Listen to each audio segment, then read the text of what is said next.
Get started. Welcome everyone to today's webinar hosted by Caring.com. We're very excited to share this informative presentation with all of you. As we begin, I'd like to cover a few housekeeping items. This is a one-way webcast, meaning only my co-hosts and myself will have video and audio throughout today's presentation. However, we'd still love to hear from you. At any point throughout the webinar, please submit your questions using the Q&A section or the chat within Zoom. We will be answering those questions following the presentation. One of the most common questions we receive is, will this webinar be recorded? And the answer is yes. We are recording today's presentation, and we will share both the recording and slides over the next couple of days. This free webinar is brought to you by Caring.com. For those who may be less familiar, Caring is a leading online resource for senior living and senior care, founded by caregivers for caregivers. Our flagship website, Caring.com, launched in 2007 to help family caregivers make better decisions, save time and money, and feel less alone providing senior care to their loved ones. Since then, we've grown into a portfolio of websites and referral services that millions of people use to research senior living and senior care options. One of the many reasons families choose Caring is our high integrity reviews program, which features over 400,000 consumer reviews. Thousands of senior living communities and home care agencies also partner with Caring to connect with families who are actively searching online for care solutions. Now let's kick it off with some introductions. My name is Ashley Sampson. I am the Senior B2B Marketing Associate here at Caring, and I will be serving as the moderator for today's presentation. I'm excited to have Marissa Snook and Amy Sell from CoreCubed here with me today, and I'm thrilled for them to share the latest insights into the home care marketing funnel. And with that, I will turn it over to Marissa and Amy. Thank you so much. I am going to, give me a second while I share my screen and get presentation back up here. There we go. Sorry, it's a bit of a delay, but here's what we're going to learn today. We are going to talk about the home care marketing funnel stages, the top, middle, the bottom, and why each of them is important. I'm going to help you understand the unique needs and decision behaviors of baby boomers and their families and how to tailor your messaging for each. I'm going to help you learn which marketing and advertising tactics are going to hit hardest at each stage, how they work together. You're going to gain insight on how to use storytelling to build trust and an emotional connection with your prospects. And we're going to talk about how to prioritize the right tactics and channels based on your agency's goals and capacity. This is me, Marissa Snook. I'm the president and CEO of CoreCubed. I do like to make marketing easier for you to understand and implement. That is a passion of mine. And I have been active in public relations and marketing for, closing in on 26 years now, 25 years, something like that. And help agencies in all stages of growth, whether you are brand new or have been at it for a very long time. And with me is... My name's Amy Selly, and I'm the Vice President of CoreCubed, and I have been with CoreCubed for over 11 years. And prior to working for CoreCubed, I actually worked for several different senior care organizations in the Chicago area where I live. And I work with CoreCubed on strategic marketing and branding, and I'm really excited to join Caring today. We have a long relationship with Caring, and we're really excited to be presenting. Now, Amy and I are going to turn our video off so we can focus on the presentation, but we will turn our video back on when we're doing the Q&A at the end. So let's dig into it. What is the marketing funnel and why does it matter for home care? When I talk to home care agency owners and I ask them how they get the majority of their business, I often hear word of mouth or they found us online. But is that really the full story for how an agency was chosen? And, you know, what is that full story? And when you know that, how can you use that to make better marketing decisions to get more clients? Well, that's the marketing funnel that we're talking about. And the function of that marketing funnel is to attract, engage, and convert leads.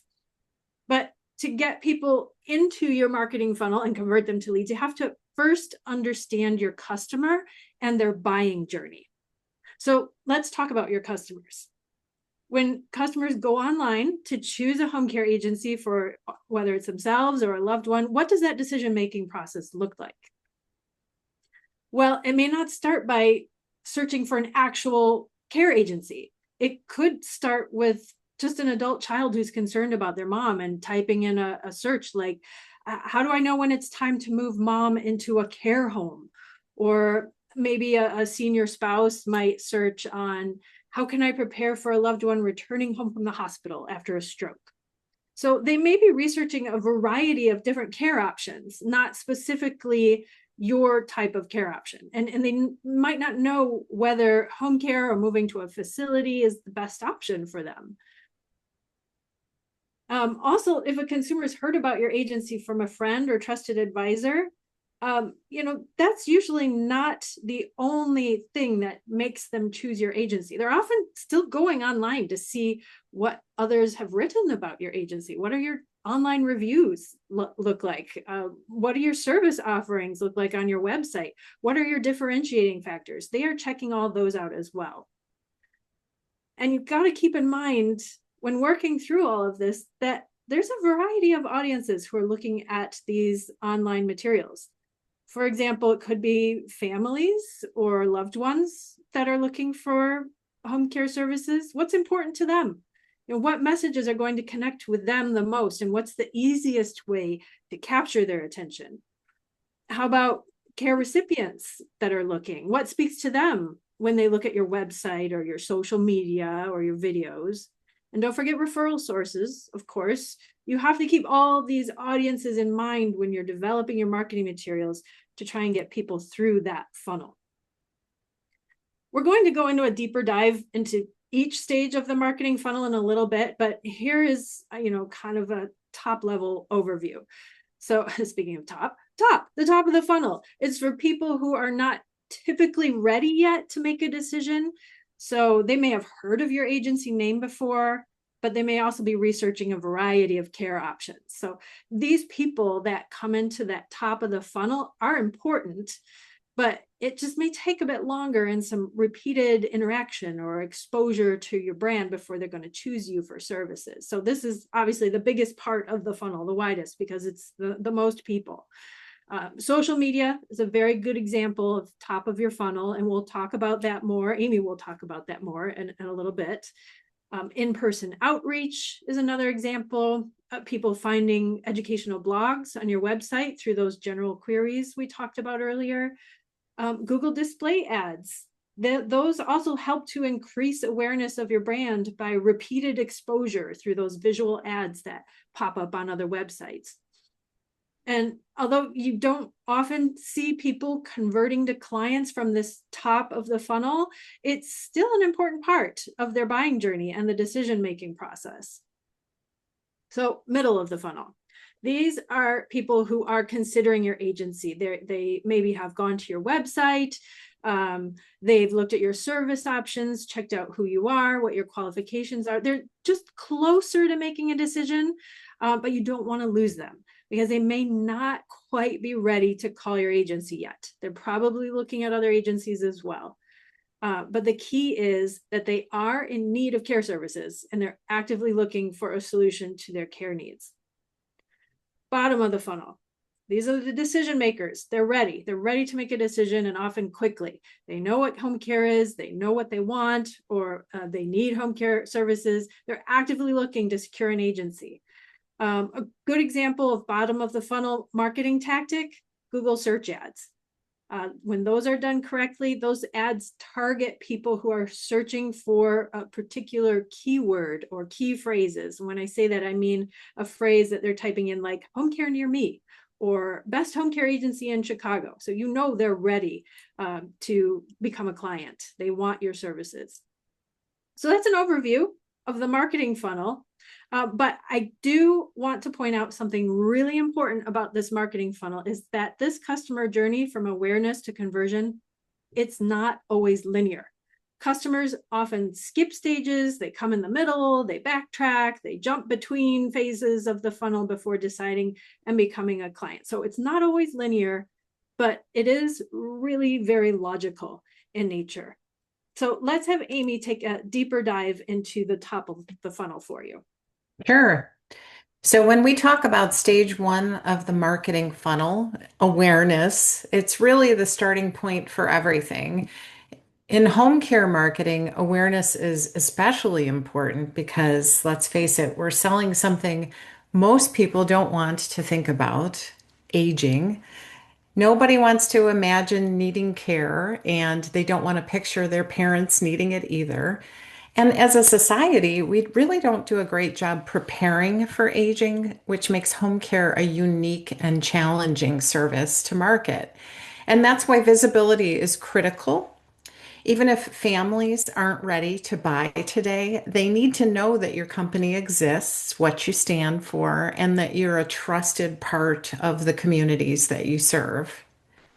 Because when the time does come, whether it's a sudden crisis or a gradual realization, you want your agency to already be a company that they know about. So, building awareness isn't just about name recognition, it's about relationship. It's about shaping the impressions people have of your business in the markets that you serve. Do they see you as professional, friendly and warm, collaborative, reliable, a resource? Those community perceptions start before someone picks up the phone to call you. And every piece of visibility, whether it's your website, your social presence, community events, or word of mouth, contributes to how your agency is understood and remembered. So, stage one is really about planting seeds. It's about making sure that in the markets you serve, people know who you are and what you do, and they feel good about what they see so that if a need arises, either for themselves or someone they care about, you're not a stranger to them. You're a trusted option that they've already seen, heard of, and started to form a relationship with. At the awareness stage, it's also important to step into the shoes of your target audience, like Marissa talked about. Their mindset might be something like, something's not right. What do I do? Maybe mom seems more forgetful. Maybe dad is struggling to keep up the house. Maybe they've noticed that their spouse is more frail. None of these are easy realizations, and families often feel emotional, overwhelmed, unsure of what to do. Sometimes awareness at this stage is very faint. Maybe an adult child has a nagging sense that their parents are starting to need some help, but they're not ready to do anything about it. And that's why awareness building at the top of the funnel is so critical. It's not only about reaching those families directly, but it's also about making sure that the wider community knows who you are and what you do. Because even if someone isn't ready for care for themselves, they can also refer your company when they hear of a friend or a neighbor or a colleague who needs help. Now, some of this awareness building happens online, but just as importantly, a lot of it happens in person, especially for newer agencies, reaching out to referral partners, participating in community events, networking, volunteering. There's really no replacement for getting to know people face to face. Those relationships are often where trust begins. But here's the thing, you can prepare for those in-person interactions by being intentional on social media. For example, follow the Facebook, Instagram, and LinkedIn pages of other businesses in your market and spend some time understanding what they offer and how they interact with the community. That way, when you do meet them in person, you already have context, common ground, and more to talk about. One of the great things about social media is that it lets you warm up those connections ahead of time. which will make your in-person conversations easier and more genuine. And when it comes to your own posting, think about content that builds connection and trust.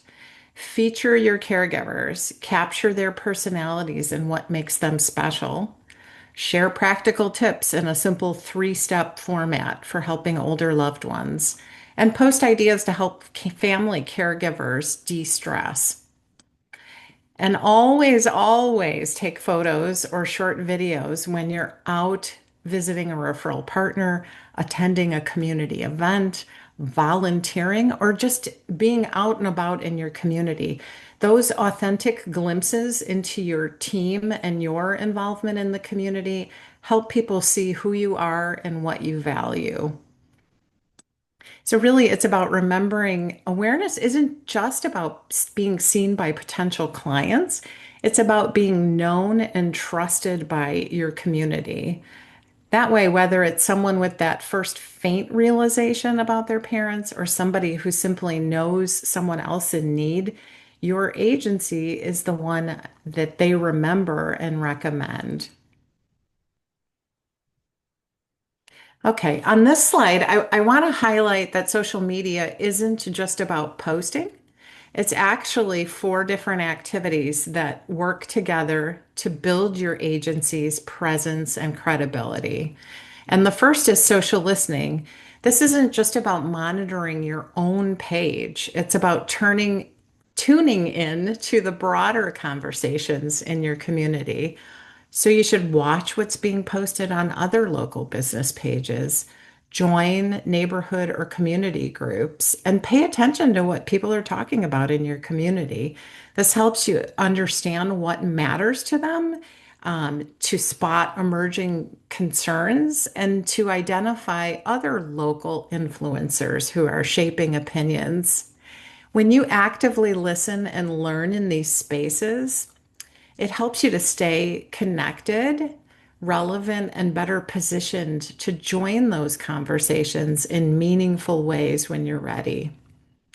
The second is social networking, just like networking in person. It's about building relationships. So you should follow and engage with obvious referral partners, assisted living communities, rehab centers, senior centers, and then also follow other businesses in your community that people frequent: hair salons, coffee shops, restaurants, other shops. A lot of talking about the business of life gets done in these places. You want to like and share their posts. This builds goodwill, it's free, and it shows that you're plugged into the local community. Okay, next up is social influencing. And this is where your content strategy starts to come in by posting about topics that matter to families. For example, feature your caregivers and what makes them special. Share those steps for keeping a loved one safe at home. Post ideas for family caregivers to take better care of themselves. And don't forget to share pictures or short videos now that you've taken from when you're out networking at community events or doing referral partner visits, engaging in volunteer activities, or just getting out and about in your community. These kinds of posts humanize your agency and show that you're part of the community and you're interacting in the community. You're not just trying to sell to people, but you're being part of the community together. And the last one is social selling, and this is where you can invest a little to expand your reach. A good strategy is to start with posts that already perform well organically. Say a caregiver spotlight video that got a lot of likes, or a family caregiving tip that got good engagement. And you can boost those posts to a wider targeted audience in your market area. You can also run ads that highlight specific services like dementia care or respite care, so families who are searching can find you. The key is to evaluate post performance and then put budget behind the ones that are already connecting with people. So you can see effective social media for home care is layered, just like the funnel. It's not just throwing posts out there, it's listening, networking, influencing, and when the time is right, selling. Each piece plays a role in moving people down the funnel and making your agency more visible and trustworthy. All right. So, when it comes to messaging, the most important thing to remember is that home care is so highly personal. Families are making emotional, difficult decisions, so your tone should always be empathetic, informative, and relatable. People want to feel that you understand their struggles and that you're here to help, not to sell. In terms of platforms, Facebook and Instagram are the best for connecting directly with families. This is where they're scrolling and where they'll see the community oriented, people focused side of your agency. LinkedIn, on the other hand, is especially powerful for networking and connecting with referral partners. Posting thought leadership content, sharing agency updates, and engaging with professional organizations on LinkedIn helps strengthen your reputation with other professionals in the care continuum. And one thing to keep top of mind, faces build trust. Photos and videos of your caregivers, your leadership team, or even those snapshots and videos from community events do far more to build connection than stock imagery or static graphics ever could. People remember people. We like seeing people's faces. We like seeing people interacting with each other. And finally, consider tailoring your message to the audience you're addressing. Posts aimed at potential clients or care recipients might focus on home, comfort, balance, wellness, autonomy, lifestyle, and companionship. Posts that are aimed at family decision makers often resonate more when they address stress relief, peace of mind, or balancing caregiver responsibilities with career or other obligations. Adjusting your messaging slightly for each audience helps you build deeper trust and connection. All right, let's talk about stage 2, consideration, cultivating trust and connection. So the mindset of the customer at this middle of the funnel is, I'm comparing options. Who can I trust? So customers enter the middle of the funnel typically once they've engaged with your brand in a meaningful way. Maybe they've subscribed to an email list or following you on social media, or they signed up for a webinar. And you're going to use this stage to engage with them, earn their trust, and set your brand apart. So key tactics in this stage are your website. Make sure it's user-friendly, mobile-friendly, loads fast, doesn't overwhelm, works properly. They need to find what they want to find quickly, or they will move on. Video is really important. A lot of agencies, I think, underrate its worth, but we're living in an increasingly visual world, everyone. So invest in creating a professional owner video that you can put on your website and social media, where you talk about why you do what you do, what inspired you, what keeps inspiring you, your philosophy of care. You could create a video that showcases the relationship between a client and caregiver, how your services improve clients' lives. You could even get video testimonials, or at the very least, showcase the testimonials, the written testimonials on your website, or link to review sources such as Caring's reviews. Share case studies on your website. You never know who that case study is going to connect with. Showcase your low hospital readmission rates. Referral sources love that. You could develop educational nurture email campaigns that keep people in that middle of the funnel engaged with your brand. You can work with a professional marketing team to develop what are called retargeting ads. So retargeting ads are the ones that sort of magically appear in someone's social media feed or the sides of other websites after they've visited your website. You could work with a professional marketing team on your local search engine optimization to get people to your site, have people find your site. And work with a marketing team that understands home care to create and optimize Google search ads, targeting just those people who are actively looking specifically for care now, and drive them to a landing page on your website that gives them little option but to click to call you or fill out your contact form so you can keep talking to those people. Messaging tips at this stage of the game is to focus on creating materials that give a feeling of authority, empathy, and reliability. Use storytelling to make those emotional connections. Choosing an agency to care for someone is a really emotional decision for families. And even for referral sources, it's a decision that's laden with responsibility.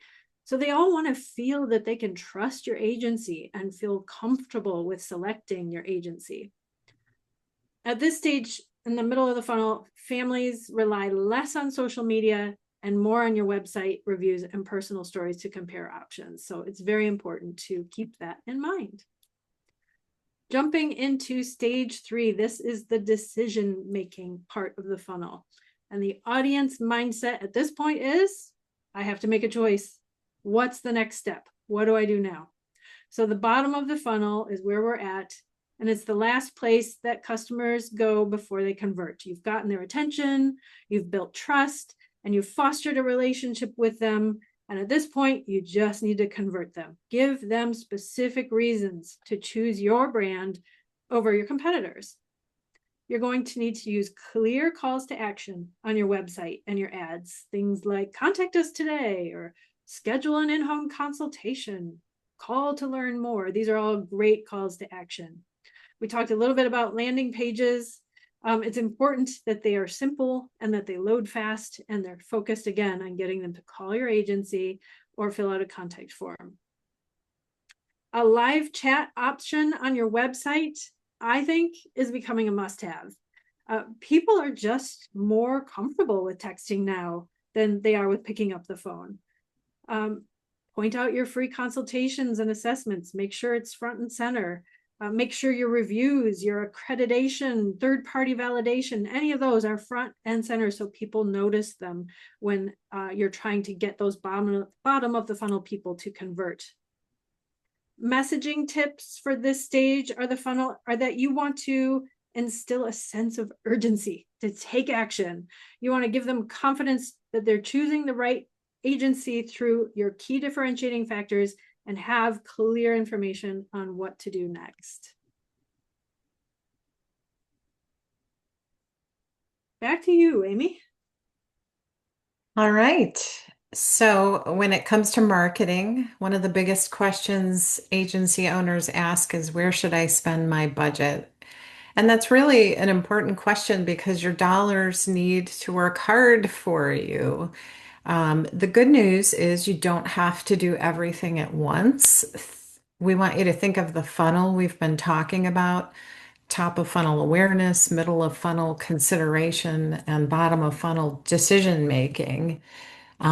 Your budget priorities should follow along with that funnel. And at the top, social media and referral outreach is the lowest cost way to start building visibility and trust. It does not require a huge ad spend. It's more about authenticity and consistency. And that's where you lay the groundwork. Your website is also critical. Once somebody becomes aware of you, often the very next thing they'll do is check your website.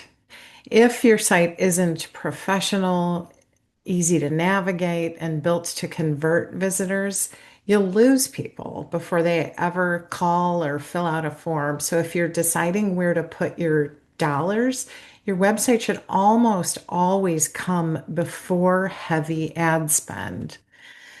If you're going to spend money on ads to get people to a website to make a decision, then you want to make sure that website is working hard for you.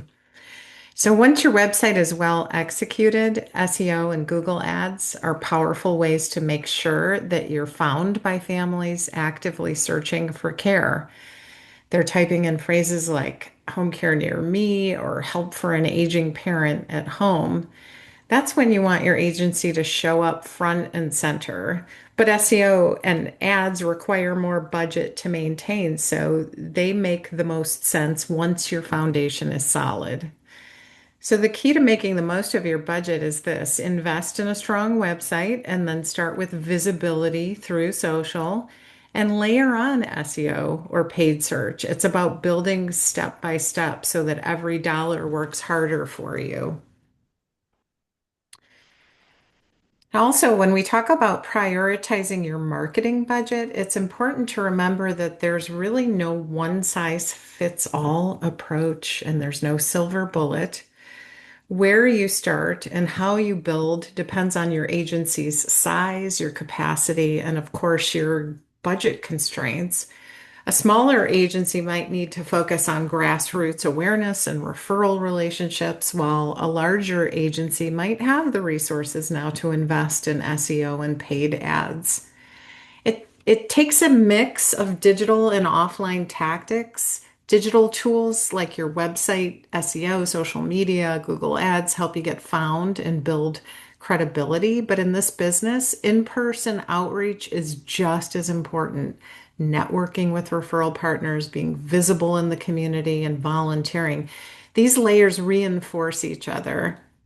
And you can't forget about measuring success. Each stage of the funnel has its own KPIs. At the top, it's awareness and engagement. In the middle, it's website visits and form fills. At the bottom, it's calls, inquiries, and ultimately new clients.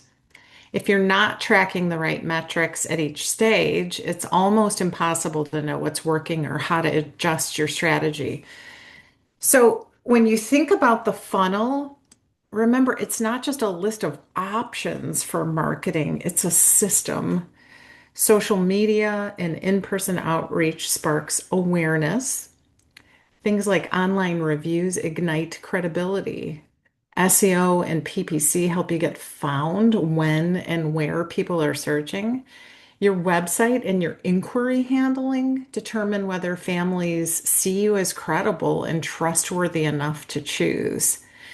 The key is to step back and look at the entire system. Each piece is an important part of that system. And if one piece is weak, it can make the whole system suffer for that. So, but when it's all working together, it's really powerful and it helps you grow your agency.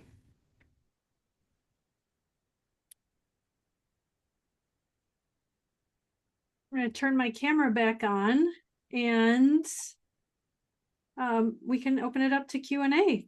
I'd love to answer any questions that you have.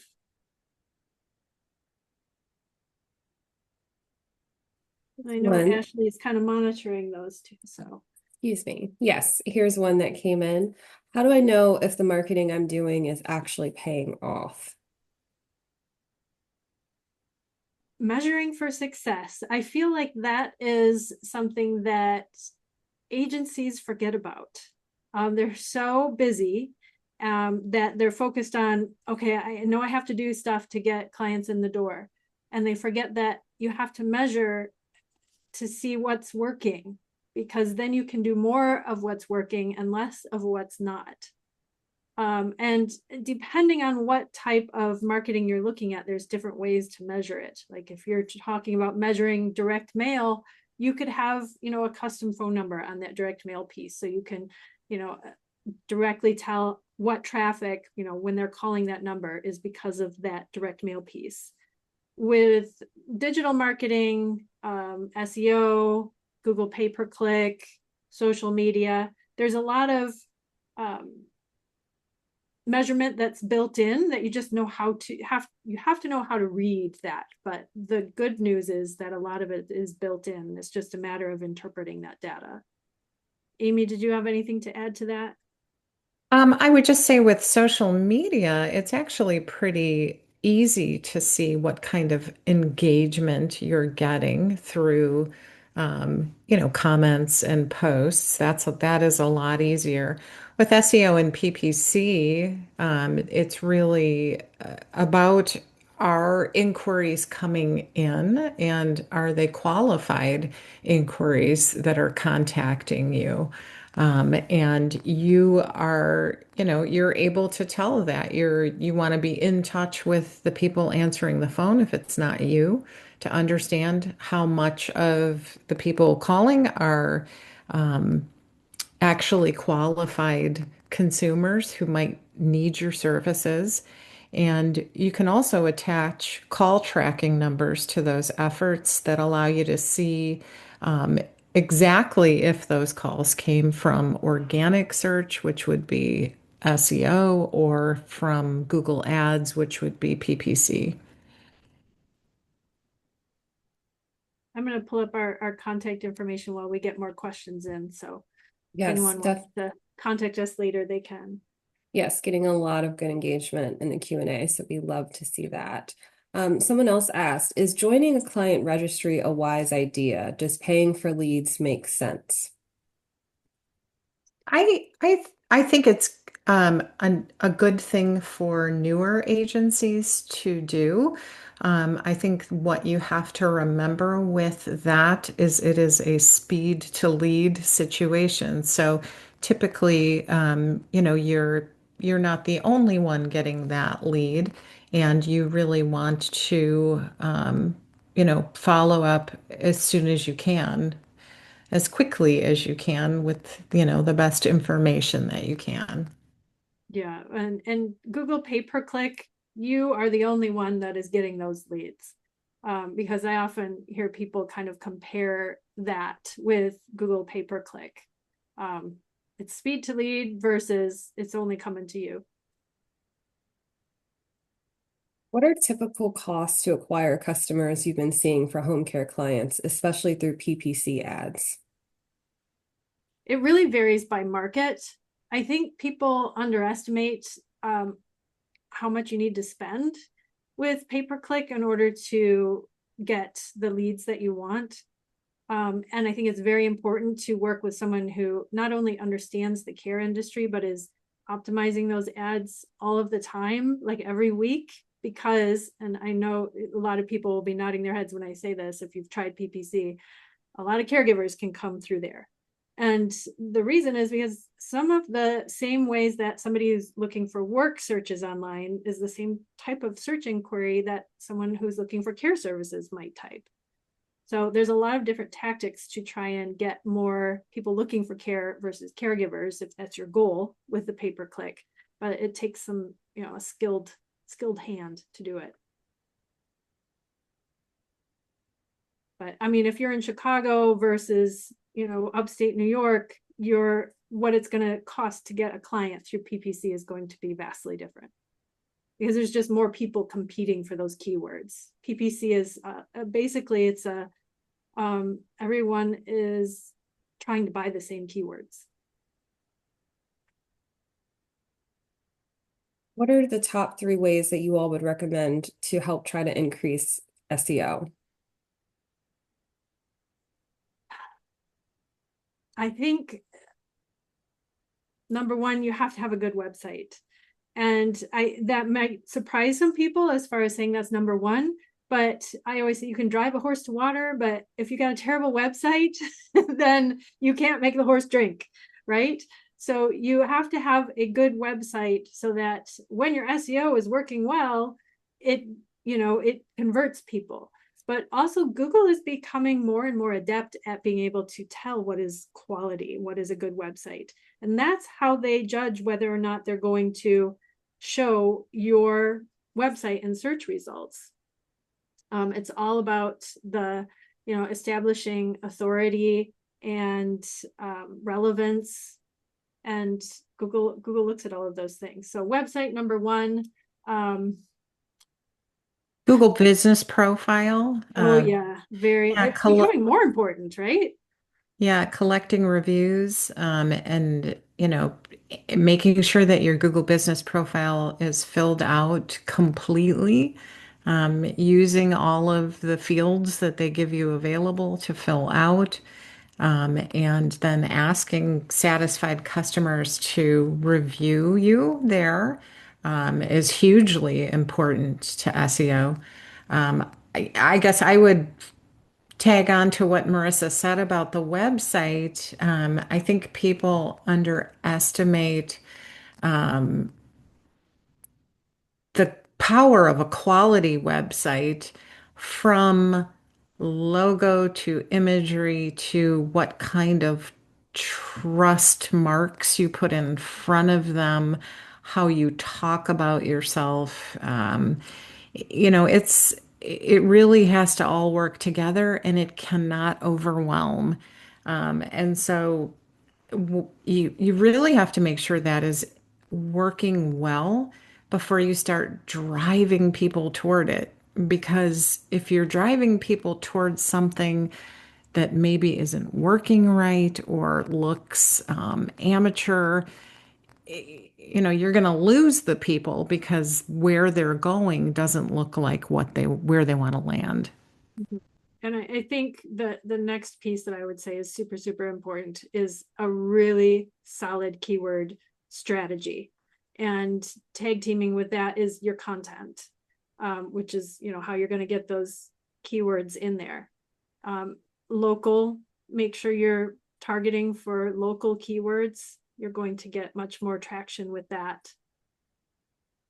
And that gets pretty detailed, but knowing someone who can create a really great keyword strategy for your website and your content is super important for SEO.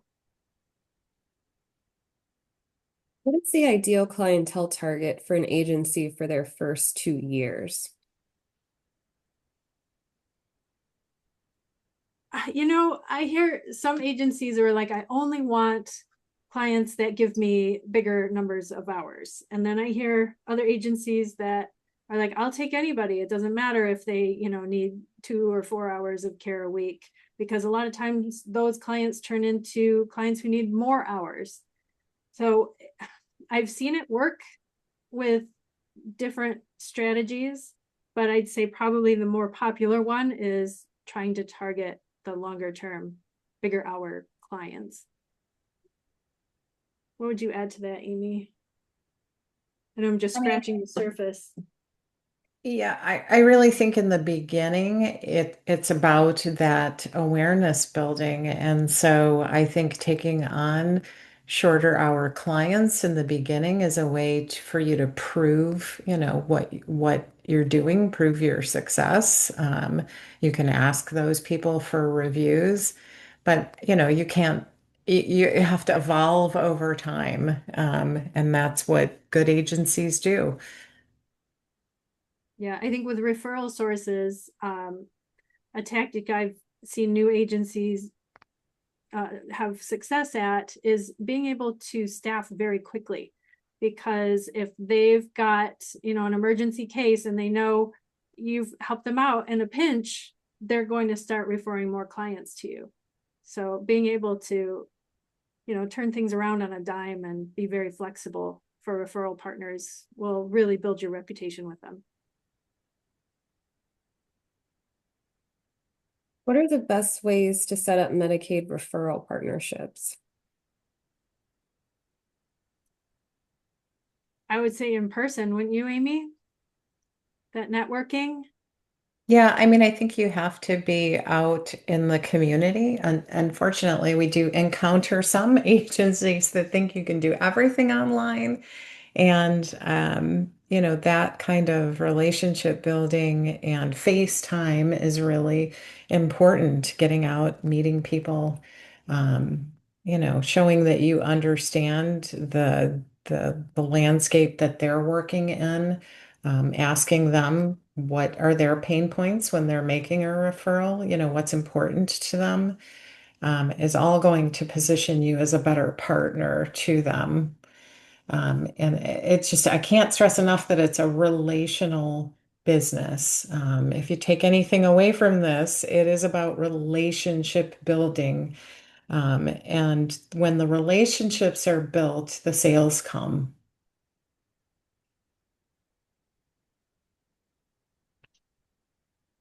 Families always ask about price first. How can I demonstrate the value of my services without coming across as overly salesy? That's a good one. I know we have a whole webinar on that one. We could talk for a while on that one. But you know, demonstrating, I think not talking about dollar numbers, but talking about quality of care and saying that that's what's really important, emphasizing that your care quality is utmost and you care for your caregivers. Yeah, Um, I really think you have to lead with outcomes. mhm. And sometimes outcomes are health outcomes that, we kept someone out of the hospital. Sometimes outcomes are we sparked their joy again because we were able to get them out into the community and interacting with the community and with doing things that they have always loved to do. So that's really where that storytelling comes in. And storytelling doesn't have to be you telling a story about your agency, but it could be you taking a video of that relationship between a caregiver and a client. And they don't even have to say anything. They could be going out for ice cream, um, showing people your reviews and your testimonials, that those kinds of things shift the conversation from cost to value. Yeah, because once you start making that connection with the person, it becomes less about cost and more about, I just want to work with these people because I feel good with them. I feel like I can trust them. Love that. I think we have time for one more question and then we'll go ahead and wrap up. I don't have time to manage all this marketing myself, so what should I prioritize? I think Amy said it best with, you know, prioritize the website. Take a look at that because that's really going to be your front line for so much of this marketing. And if you can't manage, you know, doing all of the content or updating, or you don't have the technical expertise for it, work with a partner. Preferably a partner that understands home care, so you don't have to explain the industry to them because it is a very unique industry.